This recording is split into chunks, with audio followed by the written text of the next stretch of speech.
Okay, तो आज इस क्लास में हम पढ़ने वाले हैं पी ब्लॉक एलिमेंट। अब पी ब्लॉक एलिमेंट का ऐसा क्या है कि इस पे इतना ज़्यादा फोकस क्यों किया जाता है, क्या इसके अंदर ऐसी ऐसी चीज़ें हैं जिनसे बच्चे डरते हैं। तो पी ब्लॉक एलिमेंट इनऑर्गेनिक का एक पार्ट है, इनऑर्गेनिक केमिस्ट्री का एक पार्ट है। सबसे ज़्यादा क्वेश्चन इसी से पूछे जाते हैं क्योंकि थोड़ा सा ट्रिकी हो जाता है, क्योंकि लेंदी है, इसके अंदर स्ट्रक्चर ज़्यादा थोड़े से पूछ लिए जाते हैं। तो इसके बारे में लोगों के मन में डर बना ही रहता है। जैसे नीट की बात करें तो नीट के अंदर कम से कम 8 से 10 क्वेश्चन इसके अंदर आसानी से पूछे जाते हैं। ये ट्रेंड चलता है पी ब्लॉक का। और अगर 8 से 10 यानी कि 10 क्वेश्चन आपके, यानी कि अकेला अगर देखा जाए मार्क्स के हिसाब से, तो 40 नंबर का वेटेज अकेला ये चैप्टर कैरी करता है। तो क्यों ना इस चैप्टर पे अच्छे से फोकस किया जाए। कोई बात नहीं, हमारे कंसेप्ट इतने अच्छे नहीं है, लेकिन हम इतने तो कर सकते हैं कि एटलीस्ट हम एमसीक्यू अटेम्प्ट कर सके। तो थोड़ा बहुत उस चीज़ के ऊपर फोकस करते हुए हमने थ्योरेटिकल पार्ट पे इतना फोकस नहीं किया। हम इस तरीके से इस चैप्टर को पढ़ेंगे ताकि हमारे एमसीक्यू सॉल्व हो। तो एक बार उसी नजरिए से चैप्टर स्टार्ट करते हैं। ठीक है, तो अपना चैप्टर है पी ब्लॉक एलिमेंट्स।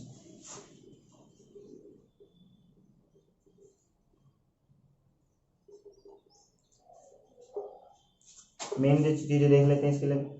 आप लोगों ने देखा हुआ पीरियोडिक टेबल में इस तरफ एस ब्लॉक होता है, बीच में डी एंड एफ ब्लॉक होते हैं, और इस तरफ क्या होता है, पी ब्लॉक बनाया होता है। कुछ इस तरीके से पीरियोडिक टेबल की शेप होती है। ठीक है, तो क्या होते हैं ब्लॉक्स? तो ब्लॉक्स होते हैं ये, इनमें आप लोगों ने देखा होगा कि ब्लॉक की फॉर्म में एलिमेंट्स को जो है अलग अलग उसमें रखा गया है मैंडलीव की पीरियोडिक टेबल के अंदर। अब बात आती है कि P block, S block, D and F block ये क्या है। तो एस ब्लॉक यहाँ पे होते हैं, पी ब्लॉक ये होते हैं, और यहाँ पे D block and F block होते हैं। इनको किस चीज के ऊपर डिवाइड किया गया है, इनका जो लास्ट इलेक्ट्रॉन्स होता है वो कौन सी सब शेल में एंटर करता है, इस चीज के ऊपर इनको डिवाइड कर दिया गया है। जैसे शेल्स कौन कौन से होते हैं sub shell, S P D and F. जिस भी एलिमेंट का लास्ट इलेक्ट्रॉन कौन जिस भी सब शेल में आएगा उसको हम बोलेंगे वो उसी ब्लॉक का एलिमेंट है। अगर एस के अंदर आया तो एस ब्लॉक, पी के अंदर आया तो पी, डी एफ के अंदर आया तो डी एंड एफ। जैसे कि आपने देखा होगा, अगर है NS1, हाइड्रोजन का एग्जांपल लेते हैं, NS1, तो उसके अंदर एक ही इलेक्ट्रॉन होता है। तो फर्स्ट इलेक्ट्रॉन या फिर लास्ट इलेक्ट्रॉन को किसके अंदर आया, एस ऑर्बिटल, सॉरी हाँ एस ऑर्बिटल के अंदर आया, तो वो किसके अंदर आ गया, एस ब्लॉक के अंदर। ऐसे ही अगर मैं एग्जांपल लूं किसी ऐसे एलिमेंट का जो NS2, ठीक है, एस तो कंप्लीट हो गया, लेकिन NP3 पी के अंदर एंटर कर गया, वो भी 3 इलेक्ट्रॉन, यानी कि लास्ट इलेक्ट्रॉन। पी के अंदर कितने ऑर्बिटल होते हैं, 3। जितने ऑर्बिटल उसके डबल इलेक्ट्रॉन्स, अगर 3 ऑर्बिटल पी के ब्लॉक उसके अंदर होते हैं, ऑर्बिटल होते हैं, तो इसके अंदर इलेक्ट्रॉन होंगे 6, यानी कि 6 इलेक्ट्रॉन इजीली एक्युमुलेट कर सकता है। लेकिन यहाँ पे सिर्फ कितनी है, 3, यानी कि last electron P sub shell के अंदर ही आ गया। तो इसलिए हम कह सकते हैं कि जो भी ये एलिमेंट है जिसके अंदर ये इलेक्ट्रॉनिक कॉन्फ़िगरेशन है, तो वो किसका पार्ट होने वाला है, पी ब्लॉक एलिमेंट का, तो इनकी वो पी ब्लॉक का ये पार्ट है। तो ये तो बेसिक। अब स्टार्ट करते हैं इसके ग्रुप्स।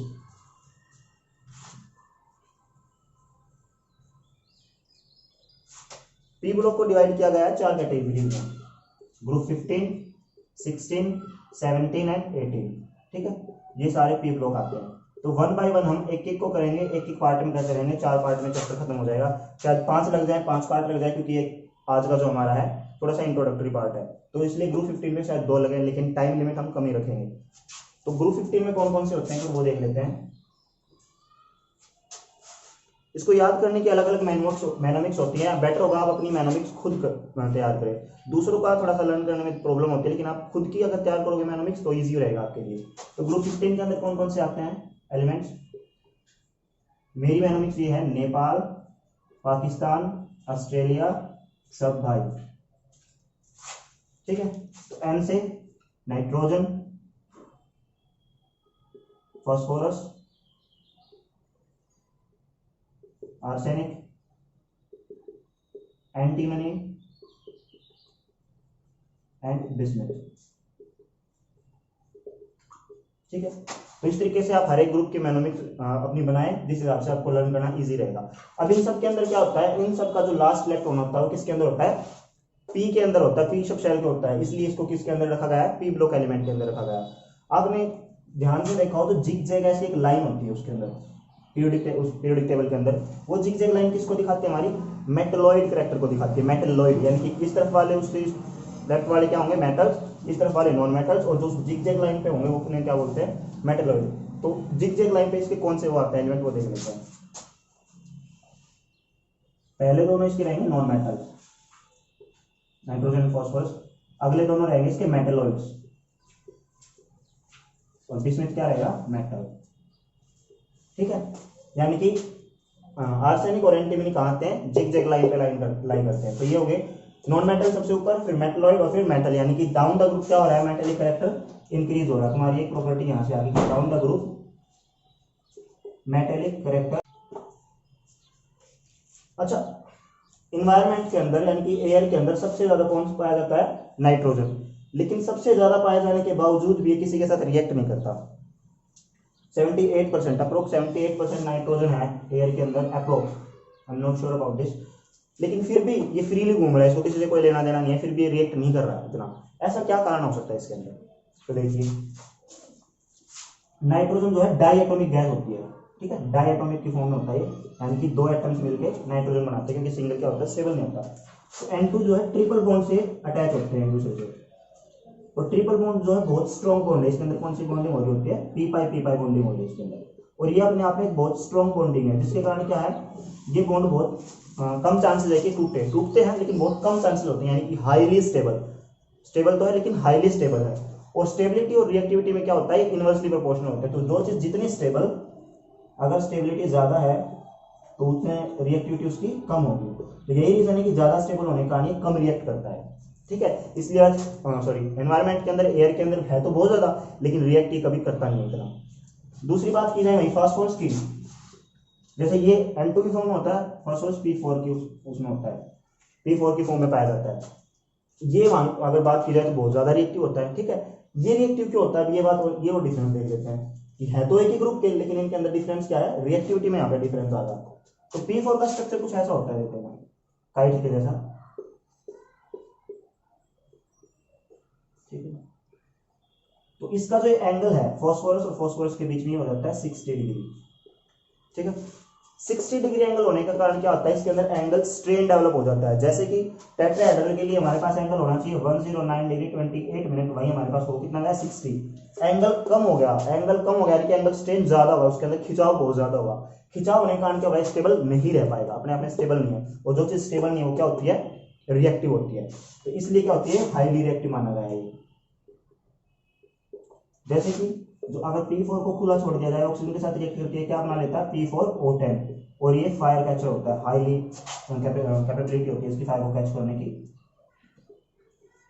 क्यों करता है ऐसा, एंगल स्ट्रेन को रिड्यूस करने के लिए। जो यहाँ पे एंगल स्ट्रेन आया था ना, इस एंगल स्ट्रेन को रिड्यूस करने के लिए ऐसा करता है, फायर को कैच करता है, क्योंकि हर कोई चाहता है कि वो स्टेबल हो अपने आप में, रिएक्टिविटी कम करना चाहता है।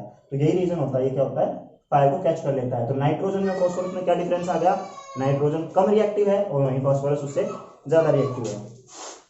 अच्छा, और फास्फोरस की क्या बात करें हम, इसकी 3 एलोट्रोपिक फॉर्म्स होती हैं।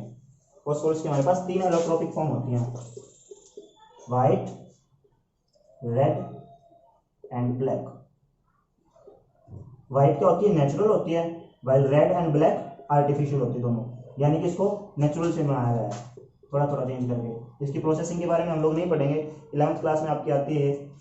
हमें हमारी जो मेन चीज है वो क्या है, थ्योरेटिकल पार्ट ना रह के क्वेश्चन को सॉल्व आउट करना, कैसे कंसेप्ट बनाना, ठीक है। तो इनमें अगर रिएक्टिविटी की बात की जाए तो इनकी रिएक्टिविटी होती है कुछ इस तरीके से, ठीक है। तो सबसे ज्यादा रिएक्टिव कौन सा होता है, ब्लैक, मोस्ट रिएक्टिव। अगर ये अच्छा रिएक्टिव होता, व्हाइट वाला जो नेचुरल है अच्छा रिएक्टिव होता, हमें इससे अच्छा प्रोडक्ट मिल रहा होता इसकी रिएक्टिविटी कारण, तो हमें ये बनाने की जरूरत ही क्यों पड़ती, क्योंकि इसकी रिएक्टिविटी कम है, इसलिए तो हमें कुछ नया बनाना पड़ा इसके अंदर मॉडिफिकेशन करके। तो यही रीजन होता है व्हाइट जो फास्फोरस होता, जो एलोट्रोपिक फॉर्म है फास्फोरस की, ये कम रिएक्टिव है। उसके बाद हमने रेड बनाया और उसके बाद क्या बना, ब्लैक। तो ब्लैक सबसे ज्यादा हाईली रिएक्टिव होता है इन तीनों में, एलोट्रोपिक फॉर्म में, ठीक है। तो ये था नॉर्मल इंट्रोडक्शन इस ग्रुप का। बाकी इसके अंदर है इसके कंपाउंड्स हैं, वो हम धीरे धीरे डील करेंगे। उससे पहले इसके आते हैं प्रॉपर्टीज हम इसकी नेक्स्ट पार्ट में देखेंगे। मेन था हमारा इसका इंट्रोडक्शन, क्योंकि अगर इसी के अंदर हमने इसकी प्रॉपर्टी डाल दी तो इससे क्या होगा, चैप्टर जो है वीडियो जो है बहुत लंबी हो जाएगी। लंबी नहीं करनी चाहिए, हमें छोटी वीडियो रखनी है, इसलिए इस पार्ट में हमने इंट्रोडक्शन रखा है। नेक्स्ट पार्ट में हम इसकी, फर्स्ट पार्ट में होगा हमारा इंट्रोडक्शन, सेकंड पार्ट में रखेंगे ग्रुप 15 कंप्लीट। इसमें इसकी प्रॉपर्टीज भी आएगी, फिजिकल, केमिकल और जो भी इसके कंपाउंड्स होते हैं वो सब। उसके नेक्स्ट में ग्रुप 16, फिर ग्रुप 17 और फिर ग्रुप 18, यानी कि 5 पार्ट्स बनेंगे इस चैप्टर के टोटल।